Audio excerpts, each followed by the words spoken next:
Space, the final frontier. This is the Observer's Notebook, the official podcast of the Association of Lunar and Planetary Observers. Its mission to explore the solar system, to seek out new observations and data, to boldly go where no podcast has gone before. And now the host of the Observer's Notebook, Tim Robertson. Hello and welcome to episode 208 of the Observer's Notebook, the official podcast of the Association of Lunar and Planetary Observers. I'm Tim Robertson, the host of the Observer's Notebook and also the coordinator of the training program within the ALPO. Thanks for downloading and listening.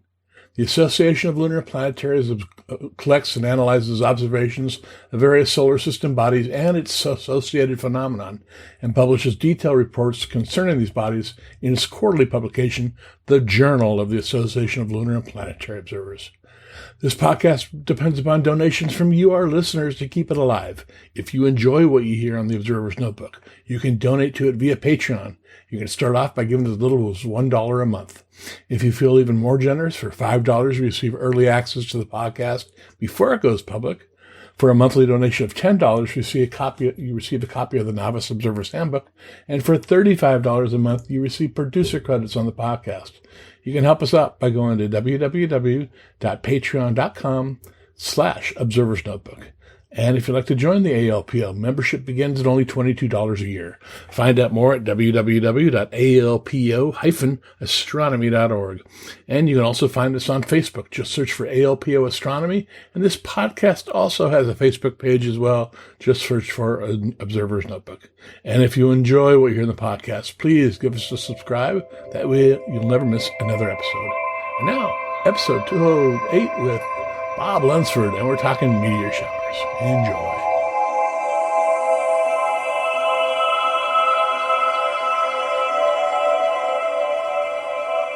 All right, I'd like to welcome everybody back to this edition of the Observer's Notebook podcast. And it's meteor shower time of the year, and that means Bob Lunsford. Welcome back, Bob. Thank you very much. Good to be here. Yeah. Well, so how you been? Oh, not bad. It's been kind of a boring winter here without any major meteor showers. So, but been spending a lot of time viewing the planets. So there's always something to look at. That's good. And we're going to talk about a couple meteor showers today. Right. Okay. The first one is known as the April Lyrids, or just plain Lyrids. It's active the last 2 weeks of April and peaks on the morning of April 22nd. This shower is associated with long period comet Thatcher, which passed through the inner solar system. I think it was 1861. So I'm not kidding you when I say long period. Wow. Funny thing about it, the Lyrids have produced outbursts every 60 years since that last perihelion. Most notably, I believe it was 1922 and 1982. So add 60 to that, and coming up in, well, probably a little longer than we'd like to admit. But there's another possibility in the 2040s. So okay, I'll look for that. Yeah, mark your calendar. We'll get together for a podcast. Yeah, for sure. In the meantime, the one for 2025, we will have a last quarter moon, which means it'll rise about 1 a.m., beyond daylight time. And it's not a killer like the full moon is, but it sure is not gonna allow us to see all the faint meteors. So my suggestion would be to concentrate your effort on that morning of the 22nd and face toward the north. The moon will be rising over in the southeast.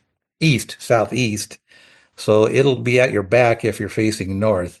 Okay. And hopefully your sky will be clear and transparent, and you'll get a look at some of these meteors. Great. Now, I did catch part of the outburst in 1982. In fact, it was going on while I was driving up to my dark sky location. And by the time I got there, that was pretty much over. I probably saw more stars driving, or more meteors driving out there than I That's did crazy. That's crazy. after I got serious, and was laying down and counting. So Mm, that's the way it goes. But the folks in the East Coast had a pretty good view, okay. and it was right around 100 an hour. Unfortunately, we're not expecting any outburst, and with the moon Mm, out, I would expect folks from dark sky sites may catch 10 an hour. Um, between the hours of maybe 2 a.m. and dawn. okay. Um, don't be surprised if it's less than that. The Lyrids do produce fireballs, Okay. and that's always a surprise. I've been out times where I've only seen maybe two or three Lyrids, but one of them was a -6, so that kind Oh of made my. up for That's the lack of activity. that's fun. Yeah, yeah. And the radiant actually rises before moonrise, but it'll be so low it probably wouldn't be worth your while. Okay. Um, even though they're called the Lyrids, the actual radiant of the night of maximum is in the eastern Hercules. Hmm. So still, that position's only 8 degrees away from the bright star Vega. So Okay. if you're pretty much looking at Vega, you will have the radiant within your field of view. Okay. That's good to know. So that's kind of a good guidepost. Look toward the north, get comfortable. I would suggest starting around 2 a.m. when the radiant has a decent altitude, and let it rise. It'll be near the zenith by the time it get light. So hopefully you'll see some meteors shooting down in front of you. Oh, that'd be nice. And don't forget that there are other showers visible this time of year. Plus, you'll have a small smattering of meteors we call sporadics that we cannot associate with it with any known shower. Okay. So So what are some of the characteristics of this particular shower? they're medium velocity. Okay. Trains are kind of hit and miss. The brighter ones may have persistent trains that look like a dust streak once the meteor is gone. Fireballs for sure. They normally produce persistent Okay. train.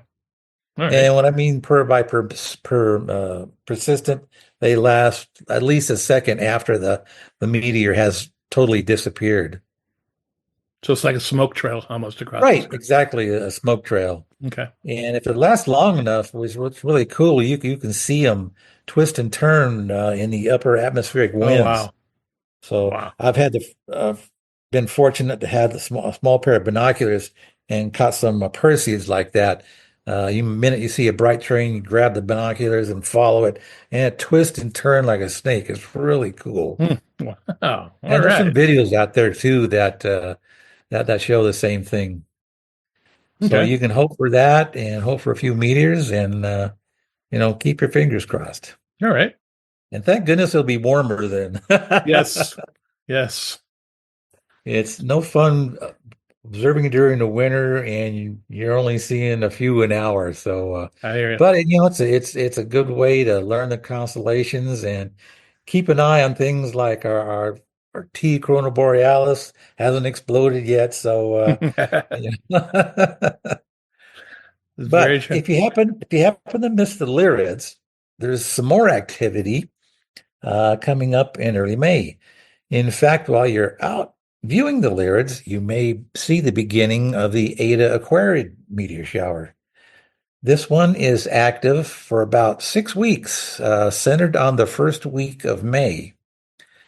Now, you will see different dates on the exact maximum from whoever your source is. Hmm. And I like to base mine on videos because video cameras don't fall asleep and There provide pretty steady data.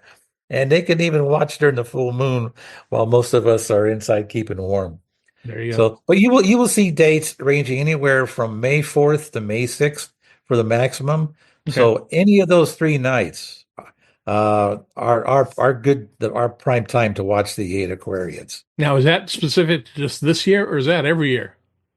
That's every year. Wow. So That's every year. why is that? Why does it have a longer period of favorable observing as opposed to the Lyrids?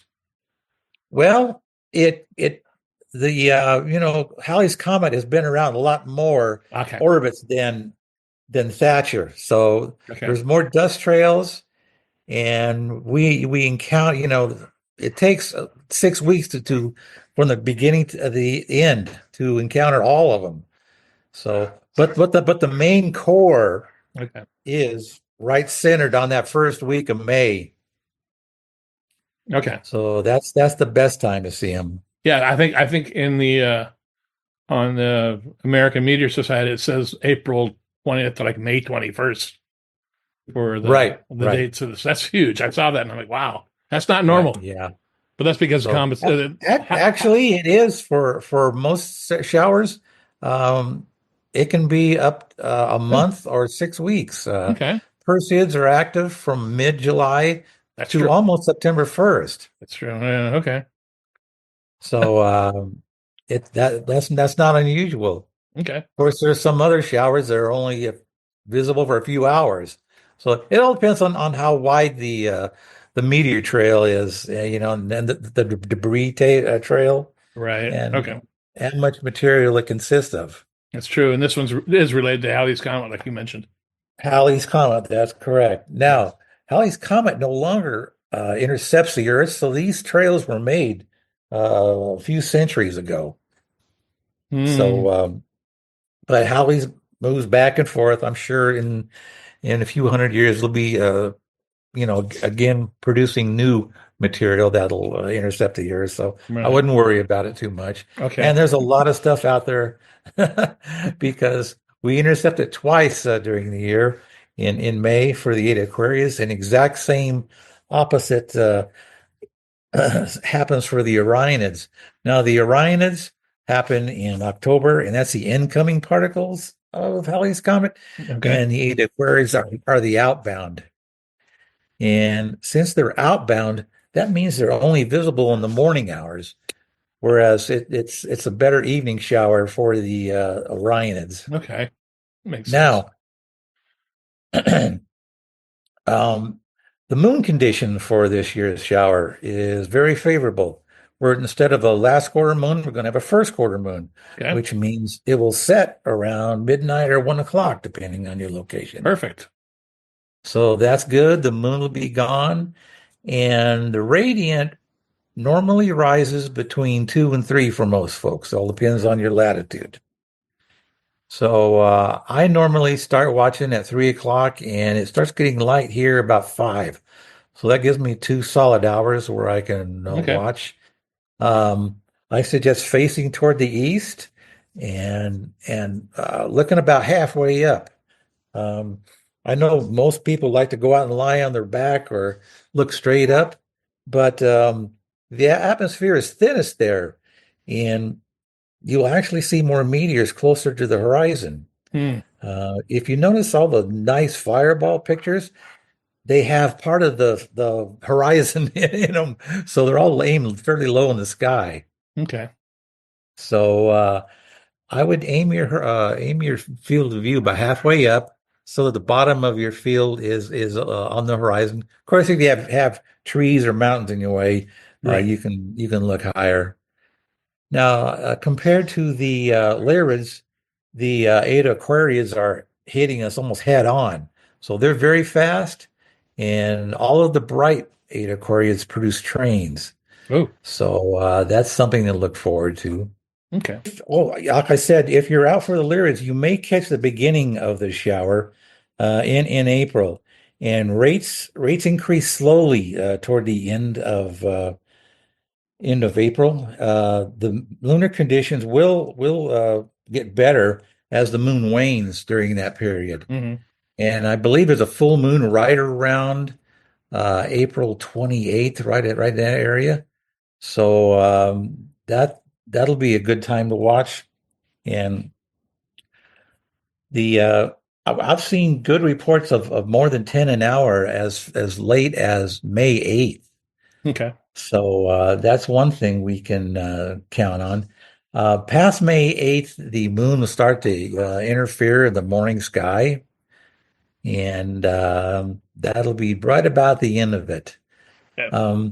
Speaking of rates, it all depends on your viewing conditions. Right. If you're under dark skies and you're observing from the southern United States, we probably can catch between 10 and 20 an hour.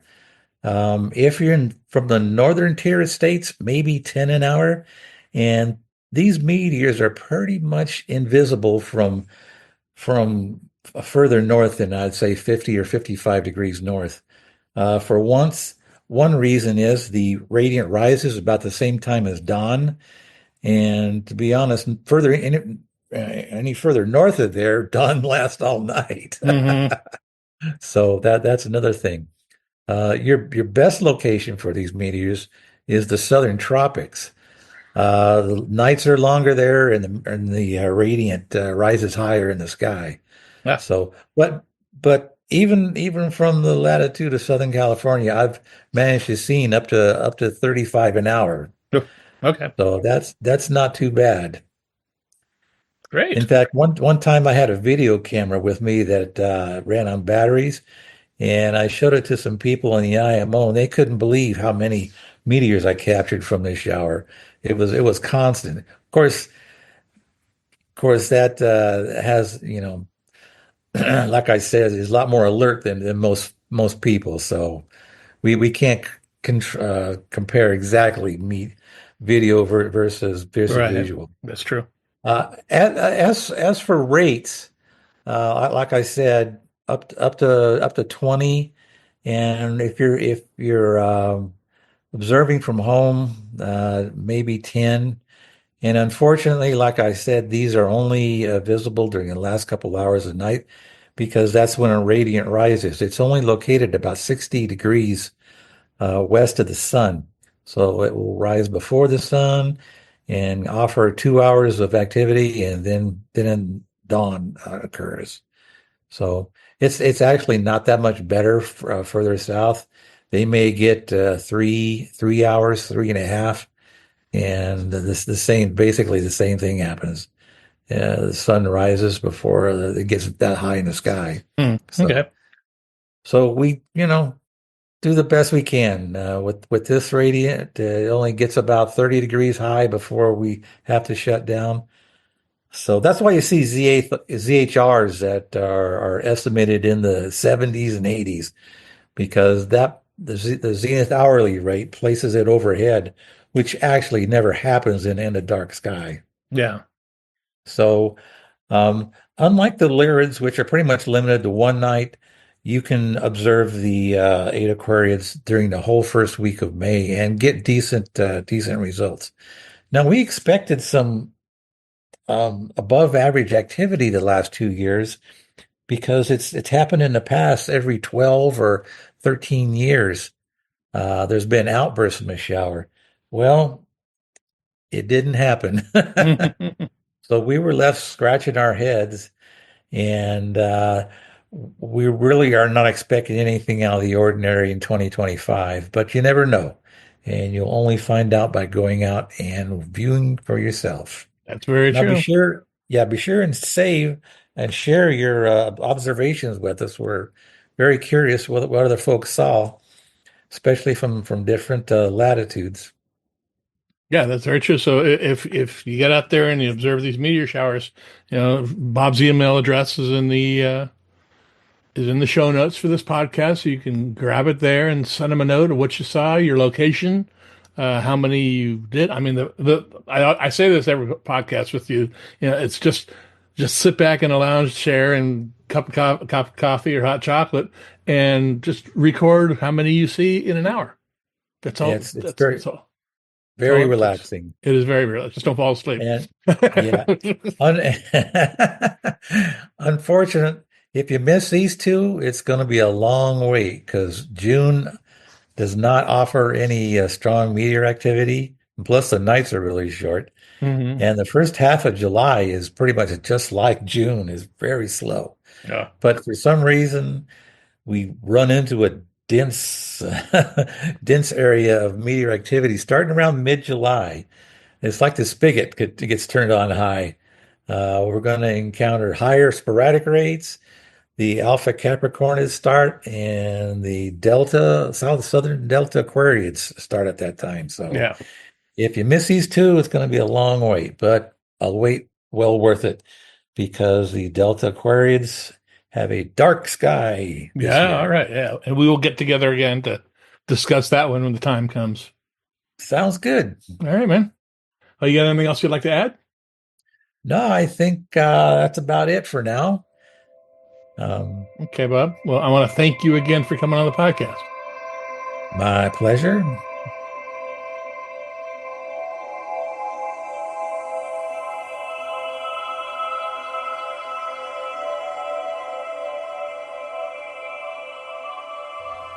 Well, that'll do it for this episode of the Observer's Notebook podcast. Again, I want to thank Bob Lunsford for coming on and once again giving us a very exciting talk about meteor showers.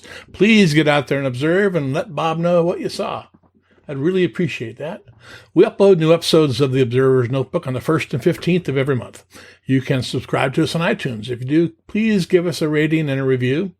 You can also listen to us on Apple Radio, iHeartRadio, Soundcloud, Spreaker, Google Play, Stitcher, Amazon Echo, Spotify, and the podcast is available also on the ALPO YouTube channel.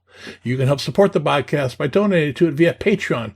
You can give up to $35 a month, where you receive 1 year's membership to the ALPO and producer credits to the podcast. And with that, I'd like to thank the producer of this podcast, Steve Siedentop, and Michael Moyer for the continued generous support. Thank you very much, gentlemen. The link for Patreon as well as the link for the ALPO is in the show notes. If you'd like to get a hold of me, my email address is commentman@commentman.net. Until next time, my hope is you always have clear and steady skies. Thanks for listening.